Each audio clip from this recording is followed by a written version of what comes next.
Feliz sábado tengan todos, hermanos, y feliz sábado a la agrupación. Zion, ¿cómo tú te encuentras hoy? Muy bien, ¿qué tal?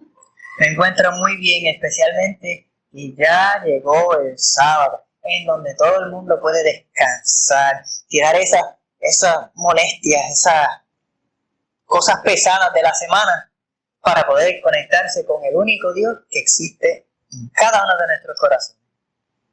Así que, Sean todos bienvenidos. hermanas, de esta manera les invito a que nos acompañen en una oración. Oremos. Padre nuestro que estás en los cielos, santificado sea tu nombre, mi Dios. Te imploramos tu presencia en nuestros corazones y en cada uno de los hogares que están escuchando, mi Dios. Sé en toda la programación que haya un mensaje especial para cada uno de nosotros. Conoces las dificultades, conoces las luchas, llénanos con tu espíritu, mi Dios, y bendice cada persona, cada oyente que está aquí con nosotros. Todas estas cosas lo ponemos en tus manos en Cristo Jesús. Amén.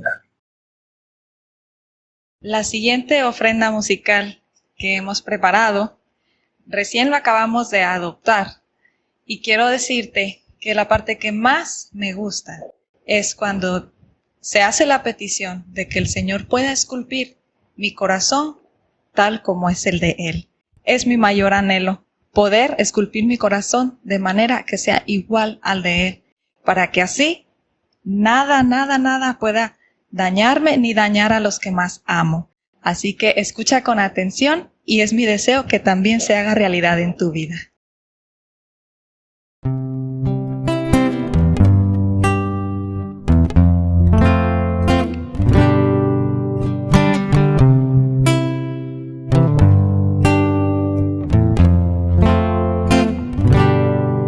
Sé paciente conmigo, te ruego, Señor, que tu santa imagen se refleje en mí. Puedo estar distraído en lo mundanal, alejando a tu espíritu de mi caminar.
Señor.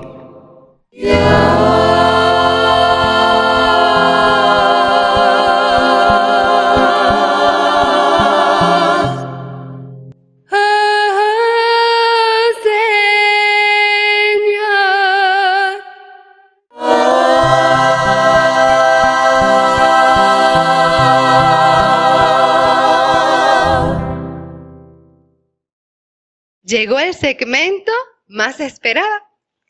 En este segmento le invitamos a que coloque sus interrogantes para que puedan ser contestadas a través de la luz de la palabra de Dios.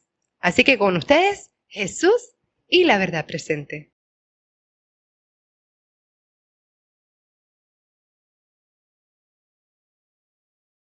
Buenas noches, hermanos, y bienvenidos nuevamente a este espacio de Jesús y la verdad presente.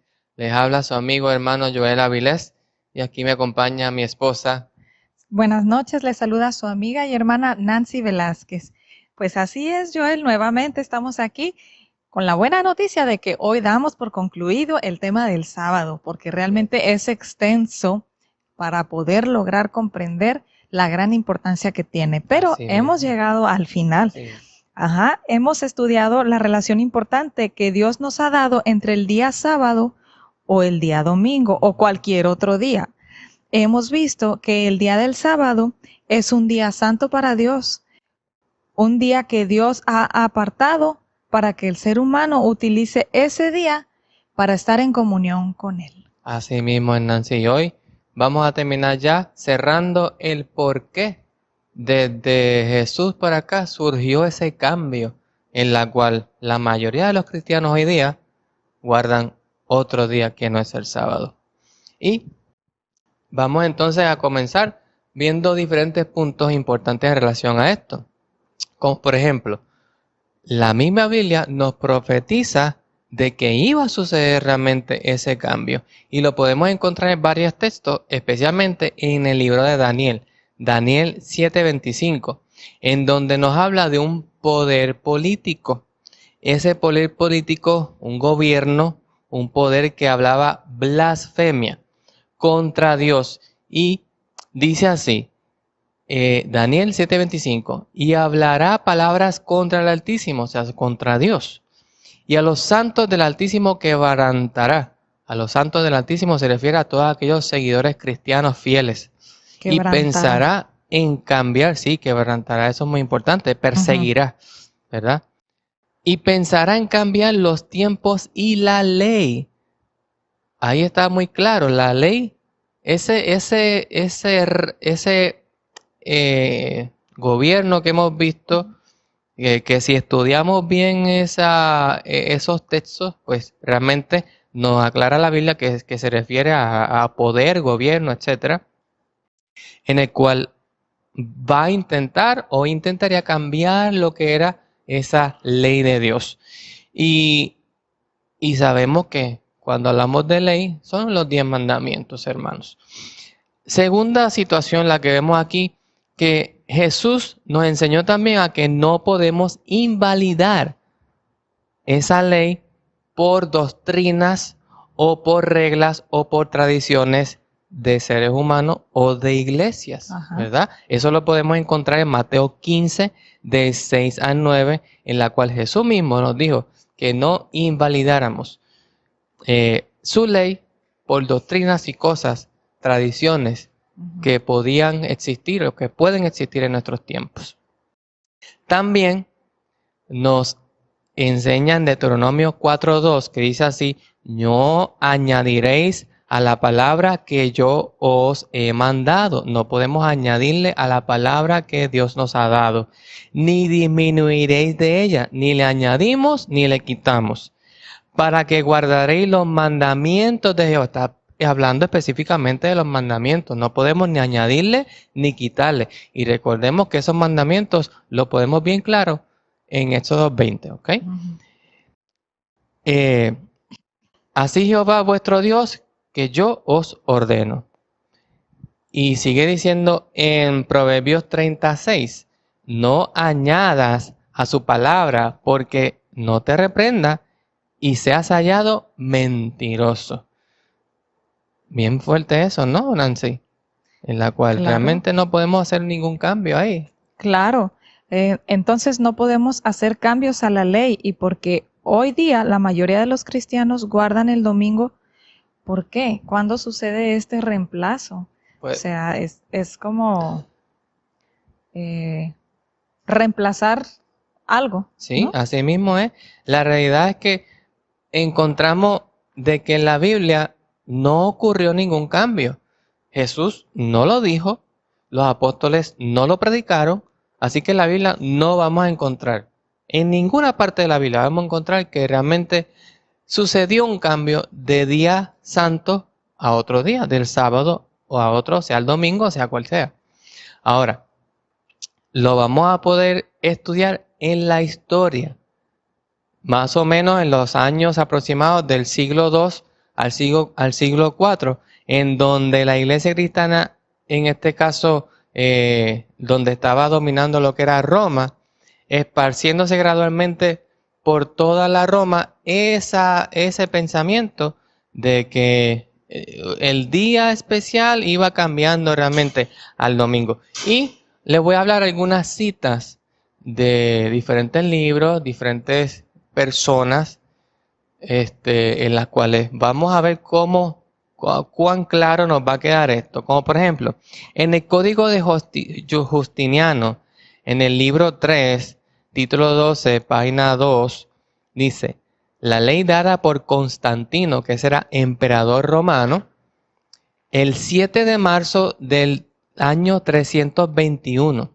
después de Cristo, relativa al día de descanso, lee como sigue. Le voy a leer ese pedacito que fue una ley que puso ese emperador Constantino. Dice, descansen todos los jueces, todos los plebes de la ciudad y los oficios de todas las artes del el venerable día del sol. Se está refiriendo a un día específico de venerable día del sol.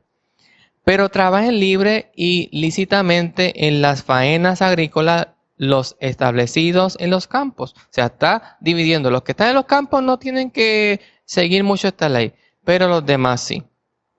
Pues acuérdese con frecuencia que en ningún otro día se echa el grano a los surcos y se plantan vides en los hoyos más convenientemente, a fin de que en ocasiones del momento no se pierda el beneficio concedido por la celestial providencia. Aquí Constantino puso una ley en la cual cierta población tenía por obligación que guardar el día domingo. Ujú. Y desde ahí podemos estudiar un poco en relación a esa historia en la cual Constantino se volvió cristiano y trajo todas esas cosas que él venía ya desde antes porque no era cristiano, etcétera, que podemos estudiar un poco más a profundo esa historia.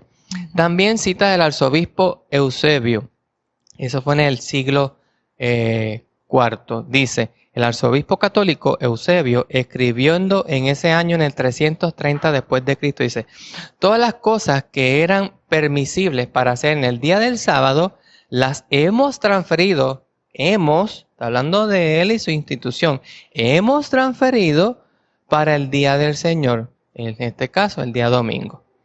Eso, y estamos hablando de lo que es la Iglesia Católica. En el concilio de la Odisea, en el 364 después de Cristo, que fue un concilio muy importantísimo en relación a lo que estamos hablando, dice, los cristianos no deben judaizar y estar ociosos en el día de sábado, sino que deben de trabajar ese día. Deben honrar de una forma especial el día del Señor. Está hablando del domingo. Como cristianos, hasta donde esté a su alcance, no deben trabajar en este día, hablando del domingo. Con todo, si les encuentran judaizando, hablaban de judaizar con esa enseñanza de que venían del judaísmo, pero sabemos que el sábado no viene desde los judíos, viene desde la creación, desde Adán. Adán no era judío. Los judíos vinieron miles de años después. Así que desde ese concilio, la Iglesia Católica comenzó a adaptar plenamente el día domingo como día de reposo. En otra cita, Peter Gierman, The Corporate Catholicity of Catholic Doctrine, dice, y es como un tipo de pregunta, eso fue en el 1957, página 50. Pregunta, ¿cuál es el día de reposo? Respuesta, el sábado es el día de reposo. Pregunta, ¿por qué observamos el domingo en lugar del sábado? Respuesta, observamos el domingo en lugar del sábado porque la Iglesia Católica transfirió la solemnidad del sábado al domingo. Ahí está.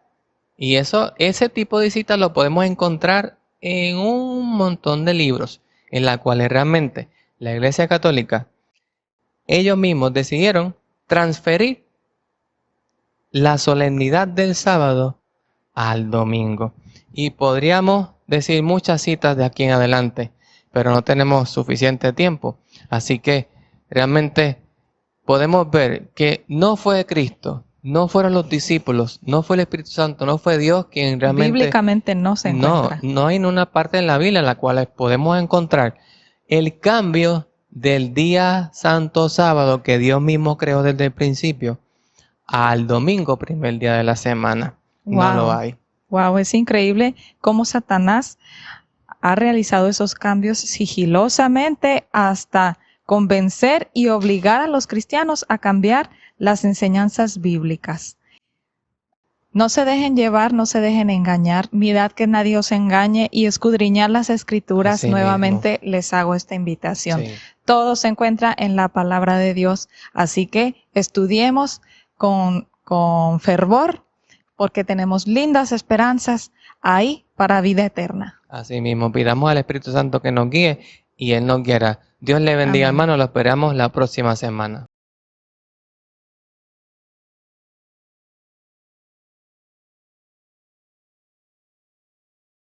Buenas noches una vez más y feliz sábado tengan todos.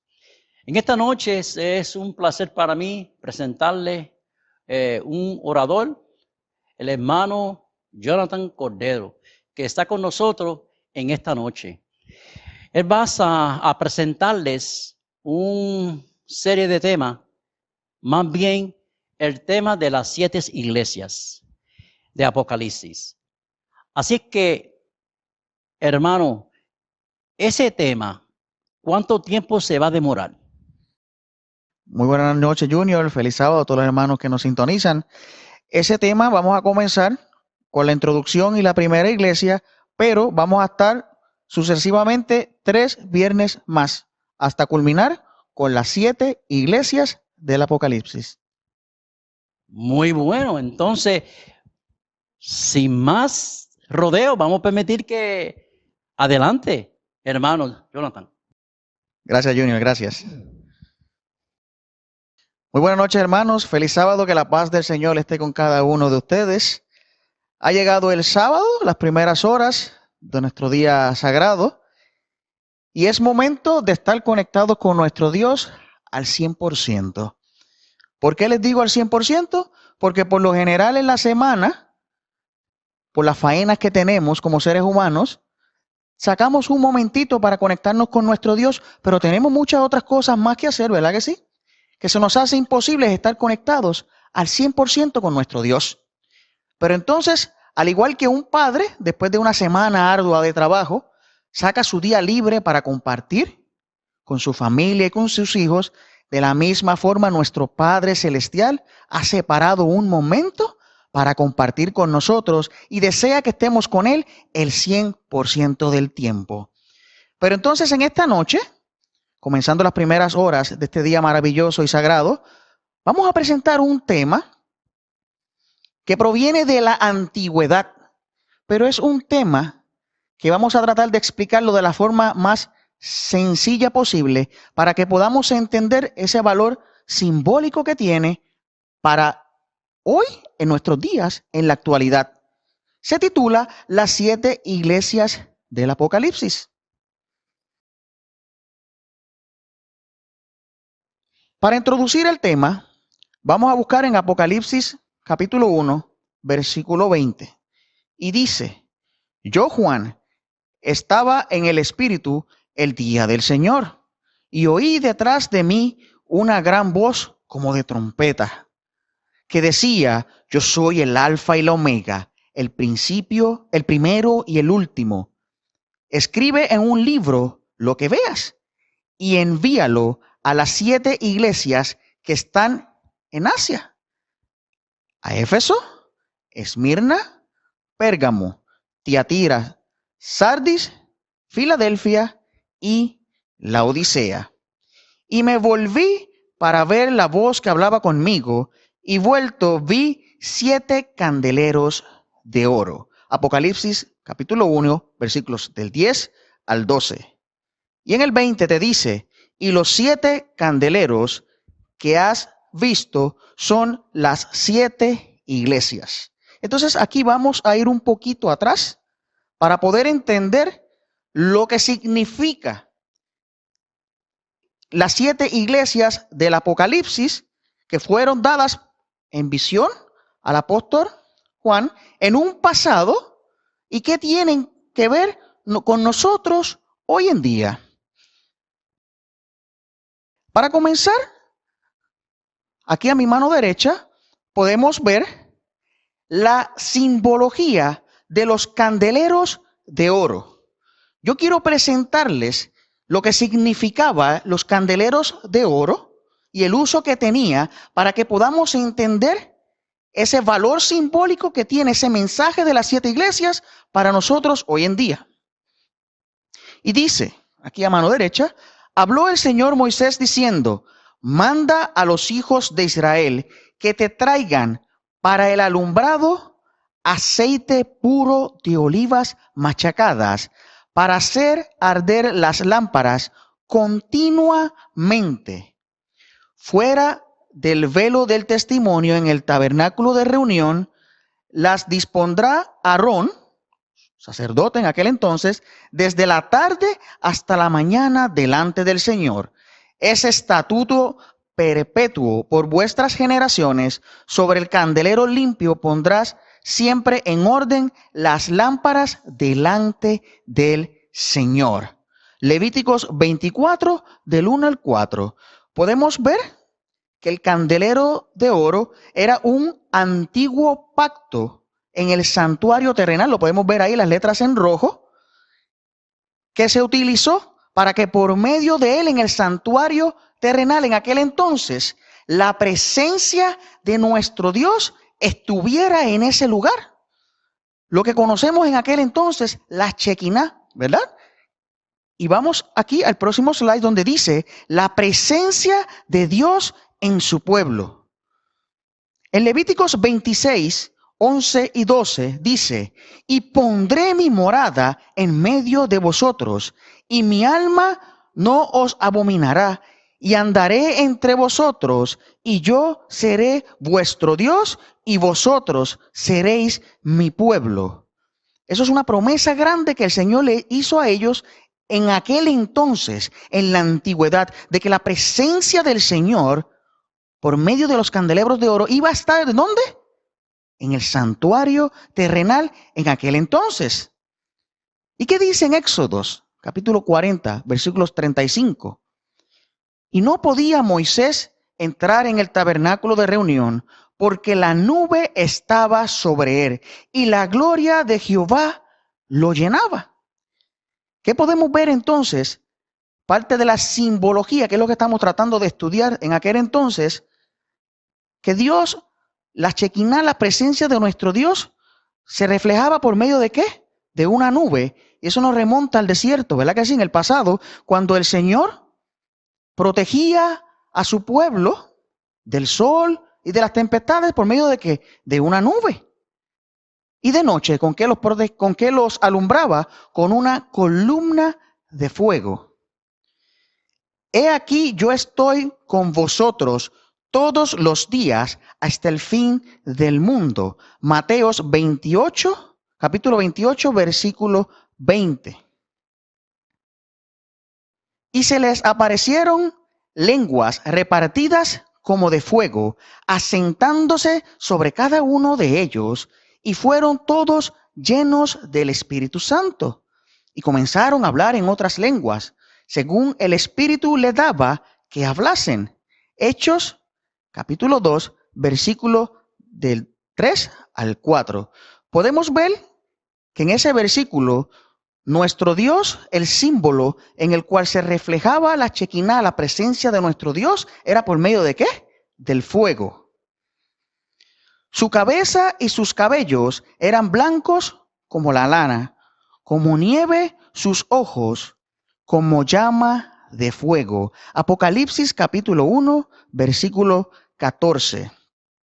Podemos ver entonces, hermanos, que la misma simbología la encontramos entonces en las 7 iglesias, representadas como candelabros que deben estar llenos de ese aceite simbólico, que es el Espíritu Santo, para alumbrar en medio de las tinieblas espirituales de este mundo. Podemos ver entonces, hermanos, que esa aplicación simbólica de los 7 candelabros es la misma que el de las 7 iglesias del Apocalipsis, que claro cabe señalar son 7 periodos proféticos que vamos a ver, comenzando con la iglesia del Éfeso, desde la era apostólica hasta el fin del mundo y hasta la pronta venida de nuestro Señor Jesucristo. Aquí en este próximo slide podemos ver esa aplicación espiritual simbólica y comienza diciendo en la antigüedad, ¿verdad? Podemos ver ahí, en la antigüedad te pone el año 70 después de Cristo. ¿Qué sucedió en ese año 70 después de Cristo? Te dice en el círculo amarillo, destrucción de los templos por los romanos, desapareciendo el candelabro, y te pone entre paréntesis, ¿verdad que sí? Un objeto físico limitado geográficamente. ¿Por qué te pone que es un objeto físico limitado? Porque el propósito tal vez en aquel entonces que ese candelabro se desapareciera, que posteriormente dice la historia que se perdió entre la fortuna romana, el propósito era tal vez desanimar al pueblo de Dios. Pero lo que ellos no contaban es que, por eso te pone entre paréntesis, que es un objeto físico limitado. Porque lo que realmente importaba no era el objeto físico limitado, sino el valor que Dios le había dado simbólicamente, que por medio de él, la presencia de nuestro Dios estaba en ese lugar. Pero entonces, en el próximo círculo, podemos ver que en la actualidad, las 7 iglesias es igual a los candeleros de oro. ¿Por qué razón? Porque en el círculo, abajo donde te dice, Jesús ministra ayudando a las iglesias a brillar, alaba sus cualidades y reprende sus faltas, invita a cambiar y llama al arrepentimiento, le ofrece una recompensa. Podemos ver entonces, hermanos, que es el significado simbólico que tenía los candeleros de oro, los candelabros de oro, y las 7 iglesias del Apocalipsis es lo mismo. ¿Qué significado simbólico es el que tiene? Lo vamos a ver a continuación por medio de los mensajes de las diferentes iglesias. Pero quería traerle esta introducción para los que tal vez no entienden un poquito el tema. ¿De qué forma entonces es que el Señor utiliza este mensaje de la antigüedad, comenzando por los candelabros de oro, en el santuario terrenal en aquel entonces, administrado por el sumo sacerdote, y posteriormente entonces por el mensaje de las 7 iglesias del Apocalipsis, y vamos a ver de qué forma son necesarios e importantes en nuestros días? Comenzamos con la primera iglesia del Apocalipsis. Y dice que es, aquí, la iglesia del Éfeso.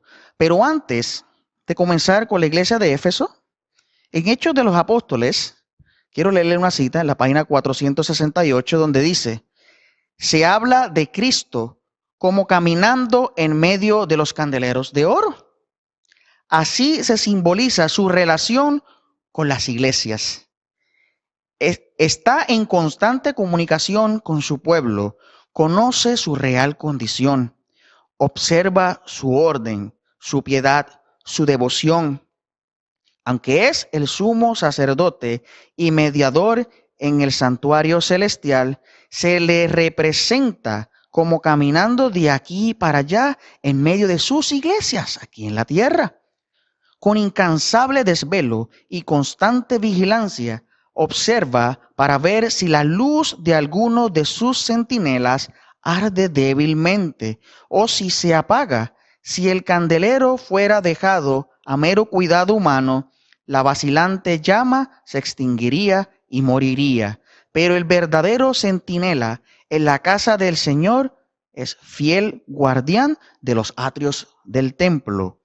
Su cuidado constante y su gracia sostenedora son la fuente de vida y de la luz. Hechos de los Apóstoles, página 468. Comenzamos con la iglesia del Éfeso y su mensaje, y podemos ver que comenzaba donde dice ahí, en el año 31 después de Cristo. Y te dice rapidito que era la era apostólica, y después que fue hasta el año 100 después de Cristo. ¿Por qué te habla que es la era apostólica? Porque es la única iglesia donde en ese entonces pudieron disfrutar de esos apóstoles vivos, y te dice que el último que murió fue Juan en el año 100 después de Cristo.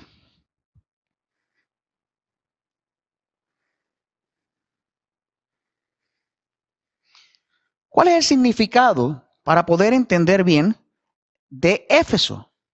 Dice que su nombre significa deseable. Esta iglesia experimentó la dulzura, y ven que está ahí en amarillo y en letras distintas.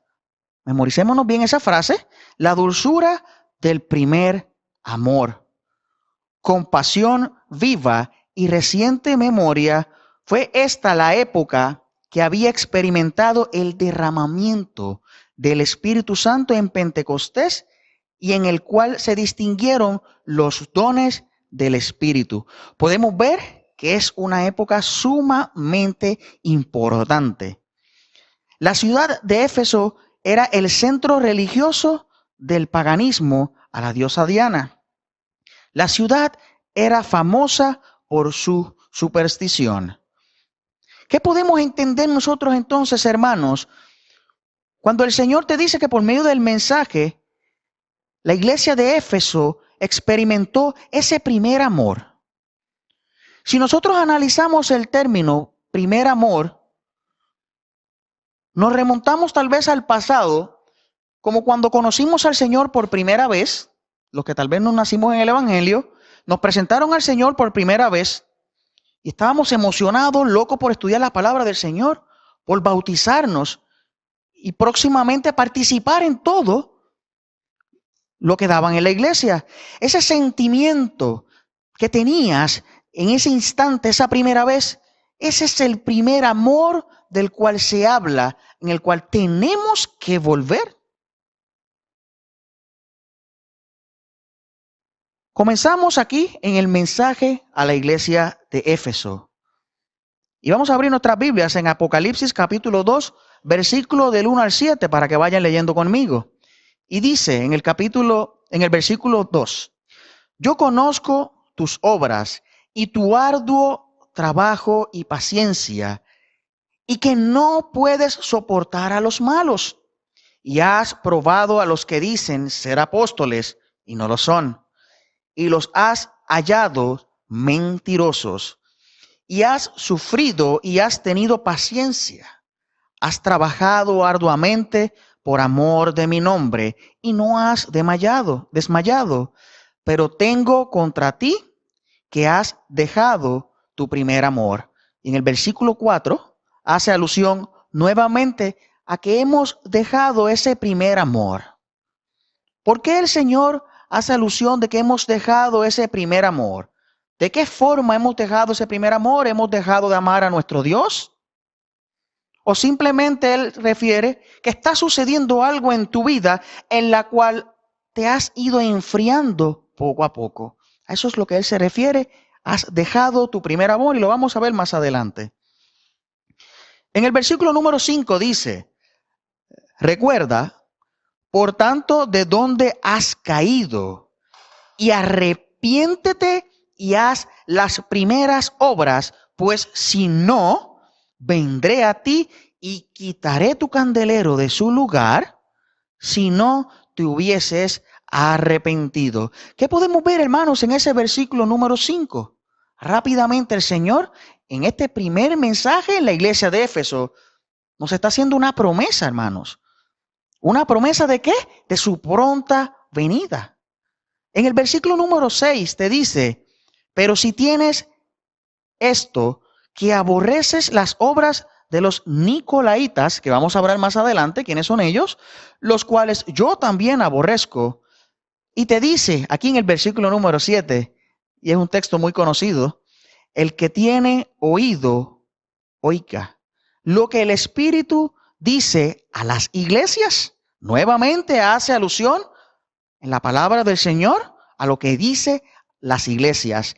El que venciere, le daré a comer del árbol de la vida, el cual está en medio del paraíso de Dios. Y cuando el Señor te dice que al que venciere le daré comer del árbol de la vida, no significa que va a buscar la comida y el fruto del árbol de la vida y te la va a llevar a donde tú estés, ¿verdad?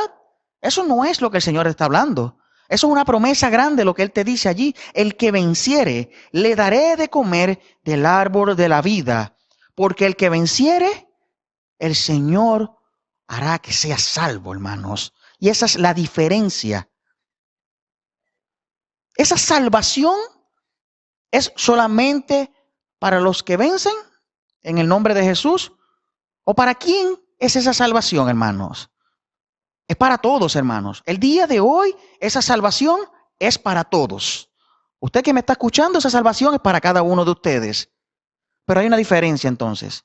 ¿Quién puede reclamar esa salvación? El que vence en el nombre de Jesús. Y eso es lo que te está diciendo en el versículo número 7. Los frutos de los dones del Espíritu. Yo conozco tus obras y tu arduo trabajo y paciencia y que no puedes soportar a los malos. Y has probado a los que dicen ser apóstoles y no lo son, y los has hallado mentirosos. Has sufrido y has tenido paciencia y has trabajado arduamente por amor de mi nombre y no has desmayado. Nuevamente el Señor hace alusión a ¿qué? Al amor. Te había dicho anteriormente que el Señor desea que volvamos a ese primer amor. Y nuevamente te está diciendo que has trabajado arduamente por amor de mi nombre. Es muy importante, hermanos, el amor. La doctrina de Cristo se mantuvo pura, pues en esta iglesia se encontraban todavía los apóstoles. Estamos hablando, recuerden, hermanos, de la iglesia del Éfeso. Por eso es que le dicen, y aquí te lo van a explicar, la era apostólica. ¿Por qué razón? Porque en ese entonces todavía se encontraban los apóstoles vivos, como fervientes defensores de su testimonio personal de Jesucristo. En aquel entonces, en esa era apostólica de la iglesia del Éfeso, comenzando el 31 después de Cristo hasta el 100 después de Cristo, era un poquito más fácil para el pueblo de Dios en aquel entonces y para los que escuchaban de la palabra del Señor, escuchar directamente de la boca de los apóstoles esa experiencia, ese testimonio a favor de Jesús, esas experiencias maravillosas que los apóstoles pasaron junto a Jesús. Pues entonces en aquel instante era mucho más fácil. El problema de esa iglesia primitiva, lo vemos aquí a mano derecha, pero tengo contra ti que has dejado tu primer amor. Lo va a decir todo el tiempo, hermanos. Has dejado tu primer amor. Esta iglesia no cayó de la gracia, dice ahí, sino que disminuyó en amor. Y entre paréntesis ahí que podemos ver que se enfrió. Eso es lo que estábamos hablando en aquel entonces. No fue que el amor se les fue completamente. Fue que fue disminuyendo poco a poco hasta que el amor se enfrió. ¿Qué está sucediendo en tu vida que está haciendo que ese amor que tienes por Jesús disminuya, que ese amor se enfríe poco a poco? Te dejo esa pregunta para pensar. Si hoy en día, en nuestra experiencia personal, ya no amamos a Cristo como la amábamos inicialmente, ¿ves? Que fue lo que le expliqué la primera vez. Inicialmente porque es ese primer amor, cuando estábamos ahí pompeados, locos, en las cosas de nuestro Dios, gozándonos. Justamente en ese momento es lo que estamos hablando.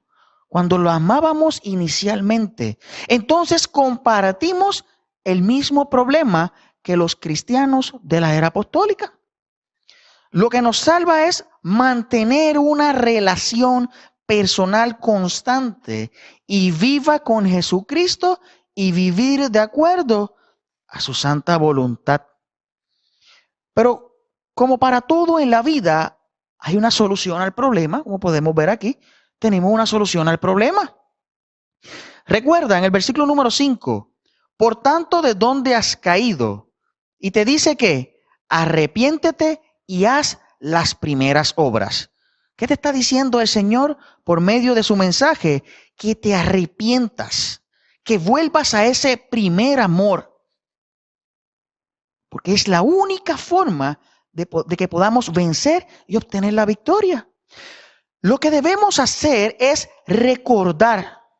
Nos está exhortando aquí el Señor por medio de la iglesia del Éfeso. ¿A qué? A recordar. Y la palabra está en rojo y en letra distinta. A recordar cómo era nuestra relación personal con Cristo cuando lo aceptamos como Salvador. Debemos, y en rojo que dice nuevamente, arrepentirnos de habernos alejado de Cristo y volver a esa condición original de amor incondicional. De esta manera, volveremos a encender ese fuego espiritual y Dios podrá hacer nuevamente esas primeras obras que necesitamos en nosotros, que necesitamos para nuestras vidas. ¿Ven cómo el Señor Jesús, por medio del mensaje de la iglesia de Éfeso, hace alusión tanto a que tenemos que volver a nuestro primer amor, hermanos? Porque con todo lo que sucede en este mundo, con todas las obligaciones que tenemos como cristianos, como seres humanos, a veces nos enfriamos y no caemos en tiempo. Pero aquí el Señor te está diciendo por medio del mensaje de Éfeso que tenemos que volver a ese primer amor. Sumamente necesario para poder, ¿qué? Arrepentirnos y poder sentir esa experiencia maravillosa que sentimos en un pasado, que es la que realmente necesitamos para poder encaminarnos al cielo. La seria advertencia a el Éfeso. Pues, si no, vendré pronto a ti. Apocalipsis 2, versículo 5. La expresión de vendré a ti hace alusión a una venida figurativa, hermanos, y se refiere a un juicio condicional, sujeto a la decisión de cada hijo de Dios, de hacer caso al llamado divino. Está en nosotros, hermanos. En el versículo 5 dice, continúa diciendo, y quitaré tu candelero de su lugar si no te hubieres arrepentido. Dos palabras claras, hermanos, que te hace alusión nuestro Señor Jesús, que volvamos nuevamente al primer amor y que arrepintámonos de corazón. Las consecuencias de rechazar este llamado celestial es lamentable, hermanos. De esta manera, la iglesia corre riesgo de ser rechazados como representantes y no ser dignos de llevar la luz de su verdad al mundo entero. Satanás en aquel entonces pensaba que con que el candelabro de oro fuera hurtado, tal vez la esencia del mensaje se iba a perder. Lo que él no contaba, que nuestro Jesús es sumamente astuto, poderoso y maravilloso. Y ese mensaje maravilloso continúa hasta el día de hoy. Por eso es que ese mensaje de las 7 iglesias del Apocalipsis, comenzando en la era apostólica, continúa en el periodo del fin del mundo hasta la pronta venida de nuestro Señor Jesucristo. Es tan importante para esa gente de la antigüedad como para nosotros hoy en día. Le dije ahorita que le ibas a hablar un poco de los aborrecibles nicolaitas. Dice aquí los aborrecibles nicolaitas, pero tienes esto, que aborreces las obras de los nicolaitas, los cuales yo también aborrezco. Pero ¿quiénes eran los nicolaitas? Dice que tenían prácticas y doctrinas abominables, y podemos ver la palabra abominables en rojo. Las prácticas incluían adulterio y la fornicación. Ellos pretendían, escuchen esta frase, hermanos, ellos pretendían ser cristianos, pero eran famosos por su depravación y libertinaje. No estamos hablando que los nicolaitas eran personas de afuera. Pretendían ser cristianos, despreciaban el cuerpo como algo malo, solo enfatizaban el Espíritu Santo puro y bueno. Es por eso que comían cosas sacrificadas a los ídolos y rechazaban muchos de los principios del Torá, de la palabra del Señor. Es por eso que la recompensa de esta iglesia tiene que ver con el acto físico de comer al referirse del árbol de la vida. En la antigüedad, Dios siempre estuvo con su pueblo hebreo fiel y creyente. Y hoy en día siempre continúa con su pueblo fiel y creyente. La necesidad de prestar atención a los mensajes divinos. Y ahorita escuchamos un texto bíblico donde decía, el que tenga oído que oiga, ¿verdad?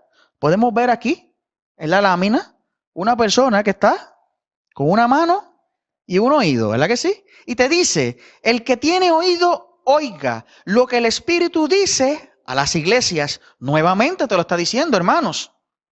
Pero entonces te dice que los seres humanos tenemos un problema. Tenemos oído para oír. Pero necesitamos nuestros oídos, más allá de oír, los necesitamos para escuchar. Ahí es que está la diferencia, hermanos.